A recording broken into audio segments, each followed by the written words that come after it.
ایک ٹائم نہ رہیں تو ایسے لوگ جو جمعے کی جمعے جاتے ہیں وہ ہنگامہ مچا دیتے ہیں. امام کے بچے نہیں ہیں, امام کی رشتہ داری نہیں ہے, امام کی سسرال نہیں ہے, امام کی ددھیال نہیں ہے, امام کی ننیحال نہیں ہے, امام کا کون نہیں ہے, امام کے چچا بھی ہیں, امام کے تاؤ بھی ہیں, امام میرے تمہارے طرح آدمی ہے. مجھے بتاؤ کہیں کوئی مر جائے گا تو امام کو جانا پڑے گا یا نہیں جانا پڑے گا؟ کہیں کوئی پیدا ہوگا تو امام کو جانا پڑے گا یا نہیں جانا پڑے گا؟ کہیں کسی کو تکلیف ہے, کہیں کسی کی طبیعت اچھی ہے, کہیں کسی کی خراب ہے, ہزار ذمہ داری امام کے ساتھ ہوتی ہیں. اگر ایک دو دن امام غیر حاضر رہ جائے تو لوگ بے وجہ اس کا حساب کرنے پہ تل جاتے ہیں اور پھر امام کے پیچھے ہاتھ دھو کے پڑ جاتے ہیں. ہونا یہ چاہیے دو امام ہونے چاہیے مسجد میں, ایک امام ہونا چاہیے, ایک نائب امام ہونا چاہیے. امام صاحب اگر کام سے چلے جائیں تو نائب امام ان کا کام انجام دے سکے. اماموں کی تنخواہ بڑھاؤ. اب ایک دم تو بڑھا نہیں سکتے, میں ایک ترکیب بتاتا ہوں اور پھر حضرت مفتی صاحب کو آواز دیتا ہوں. ترکیب یہ ہے کہ جب جمعے کے دن امام صاحب خطبہ پڑھتے ہیں, مطلب تقریر کرتے ہیں یا نعت شریف پڑھتے ہیں,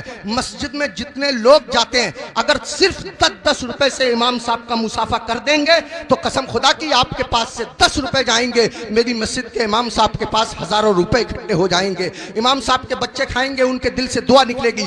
دیکھو اگر اماموں کی تنخواہ کم ہوتی ہے تو نمازیں خراب ہوتی ہیں. آپ کہیں گے کیسے؟ میں بتاتا ہوں آپ کو. امام صاحب کی تنخواہ 4000, بیوی کی دوا چل رہی ہے 3000 روپیہ مہینہ کی, 100 روپیہ روز اس کی بیوی کی دوا چلتی ہے. اب کتنے روپے بچے اس کے پاس؟ 1000. اس میں گیس سلنڈر بھی ہے, اس میں تیل بھی ہے, اس میں نمک مرچ بھی ہے, اس میں دال چینی پتی بھی ہے, سب دنیا بھر کے خرچے. آپ غور کیجئے, اب امام صاحب مسجد کے مصلی پہ کھڑے ہیں نیت باندھے ہوئے نماز کی, اب پڑھ رہے ہیں سبحانک اللہم و بحمدک و تبارک اسمک و تعالی جدک ولا الہ غیرک. اب سبحانہ جب ختم ہوا تو امام صاحب من من میں سوچ رہے ہیں یار کوئی مر بھی تو نہیں رہا ہے, 40واں ہو جاتا, کچھ روپے ملتے, خرچہ چل جاتا, یار کسی کی شادی بھی تو نہیں ہو رہی ہے, نکاح پڑھانے کے لیے مل جاتا. امام صاحب کھڑے ہیں مصلی پہ, سوچ رہے ہیں, پڑھ رہے ہیں 40واں, کھڑے ہیں مصلی پہ, پڑھا رہے ہیں نکاح. قسم خدا کی اگر تم لوگوں نے اپنے امام کی تنخواہیں معقول رکھی ہوتی تو تمہارا امام جہاں ہوتا امام کی نیت بھی وہی ہوتی, تمہارا امام جہاں ہوتا امام کا دل بھی وہی ہوتا,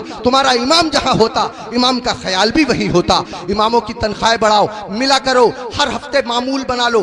جب تم کماتے ہو, ہزاروں کماتے ہو, معمول بنا لو کہ ہر مہینے میں امام صاحب کو غوث اعظم کی طرف سے 11 روپے دوں گا یا 1100 روپے دوں گا یا 500 روپے دوں گا. مہینے میں تم کو تنخواہ ملے 10,000, مہینے میں تم کو تنخواہ ملے 15,000, 8,000, 8,000 میں سے 100 روپے چپکے سے جاؤ امام صاحب سے مسافہ کر کے آ جاؤ. اگر بستی میں 100 گھر ہیں, سب کے سب 100 روپے سے مسافہ کریں گے, حساب جوڑ آپ لینا روپے کتنے ہو جائیں گے, امام صاحب کا کام ہو جائے گا. میں کہنا یہ چاہتا ہوں اتنا بڑا امام, کبھی تم نے سوچا تم لوگ اپنے بستر پہ سوتے رہتے ہو فجر کی نماز کے وقت, تمہارا امام تمہاری بستی کی مسجد کے مصلی پہ بیٹھ کے تمہارے لیے دعا کر رہا ہوتا ہے, یا اللہ میری بستی پہ کرم فرما, یا اللہ اس بستی پہ رحم فرما, لوگوں کے کاروبار میں برکت عطا فرما, عزت کی حفاظت فرما, دولت کی حفاظت فرما, آبرو کی حفاظت فرما. اور تم اسی امام کے پیچھے پڑے رہتے ہو جو تمہارے لیے دعائیں کرتا رہتا ہے. ایک آدمی پڑا رہتا تھا بہت امام کے پیچھے, ایک دن پکڑ لیا امام صاحب نے, ابے فجر کی نماز پڑھی ہے؟ بولا بالکل پڑھی ہے. امام صاحب بولے کیا رکعتیں پڑھی ہیں؟ بولا 10. کا فجر میں 10 ہو گئے رے؟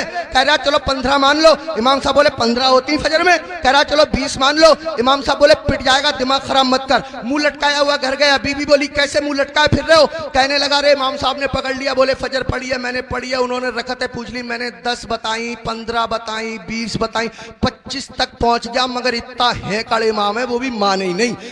تو بیوی کہہ رہی ہے تم بھی تو پاگلوں جیسی باتیں کرو, 4 بتا دیتے 4. تو کہہ رہا تو سچ میں ہی پٹوانے والے کام کر رہی ہے. جو امام ضدی امام 25 میں نہ مانا وہ 4 میں کیسے مان جائے گا؟